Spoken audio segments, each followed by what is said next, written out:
pouca gente deve saber, mas uma das pessoas, espero que muita gente saiba que Saltina é um dos responsáveis pela mudança de data de emancipação do nosso município. Antigamente ele comemorava em 25 de outubro de 1844. 1844, exato. E agora é 4 de maio de 1730. 1842, 1842, né? Foi a data que passou a cidade, né? Isso, e agora é 4 de maio de 1738. Essa conclusão, eu cheguei depois de muitos anos em pesquisar a história de Icó. A gente viu que a terceira vila a ser criada no Icó. A gente vê aí Russas mais antigo do que Icó. Aí a gente vê Sobral, foi criado depois de Icó a vila. Icó estava mais antigo do que Icó. Aí vinha Iguatu estava mais velho que Icó. Crato, Lavras da Mangabeira e outra, não tem condição. Eu digo, vou pesquisar a respeito disso, né? Aí primeiro eu digo, não, vou informar como é que foi criada as câmaras de vereadores aqui no Brasil. Aí tive que recorrer até, não fui em Portugal não, mas recorrer até e pesquisar até a história das câmaras, que começou justamente em Portugal por volta de 1400, né, as câmaras de vereadores, né? Aí depois chegou aqui no Brasil. Aí depois fui estudar a Constituição de Dom Pedro, para poder chegar à conclusão. Aí depois de estudar a Constituição de Dom Pedro, mas com isso aí a gente conhece um pouco da história do Brasil, né, que é estudou de sala de aula, né? Eu fui estudar a história dessas cidades mais antigas do que Icó, que era mais nova e mais antiga. Por quê? Aí cheguei à conclusão que a data da emancipação política dessas cidades se deu justamente por isso, com a instalação da vila e não com a criação.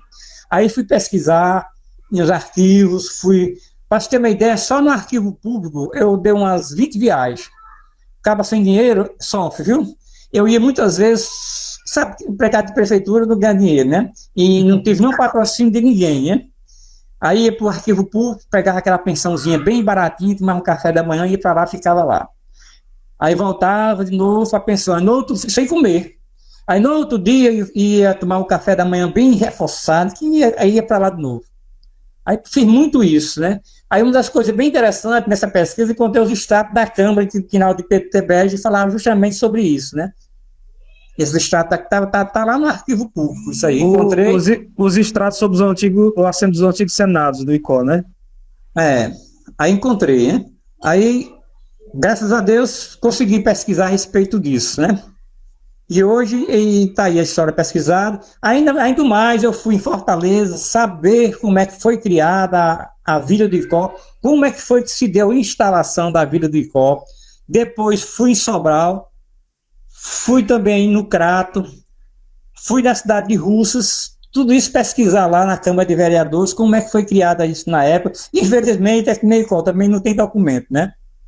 Aí encontrei essa documentação numa cidade bem pequenininha, de 11 mil habitantes, cidade de nome Apuiarés, que fica ali perto de Pentecoste. Lá é uma biblioteca bem organizada, tem muita história do Ceará, e lá encontrei muito documento a respeito disso. E para concluir, eu tinha conversado com, na época, o vice-governador do estado, Domingos Filhos, né?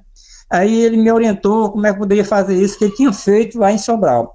Nós fizemos audiência pública, convidamos professores, né, e historiadores, e não foi feito, todas as pessoas, não sei se você participou na época. Participou, né, dessas audiências, dessas reuniões, né, e até nós chegamos à conclusão realmente que a data certa era 4 de maio de 1738, que foi a data que foi criada o governo do Icó, a Câmara de Vereadores, né? Antes a vila estava criada, mas não tinha nenhum governo, né, a parte da era Francisco de Monte Silva, o mandante ainda, né? O potentado, né? Que ele foi um potentado, era ele que mandava, né? E foi isso que a gente fez, né? Até chegar e levei para a Câmara de Vereadores, os vereadores me deram todo o apoio, e para encerrar a minha pesquisa, eu fui até Tauá, recebi um patrocínio na época do vereador Gilberto Barbosa, que foi no seu carro comigo, foi eu e o Yuri Guedes, ainda mais pagou um carneiro lá que eu, bicho gostoso, esqueça aí. Convidado novo e quer que eu vou, viu? Pelo menos pro carneiro vai, né, Salteiro? Uma coisa que descobri bem interessante nessa pesquisa, que Tauá foi distrito de Icó. Essa pesquisa minha, distrito de Icó, Tauá, né? Olha, a história de Có, quando a gente começa a pesquisar, a gente fica assombrado com tanta coisa que tem, né? Quanto mais a gente pesquisa, mais encontra.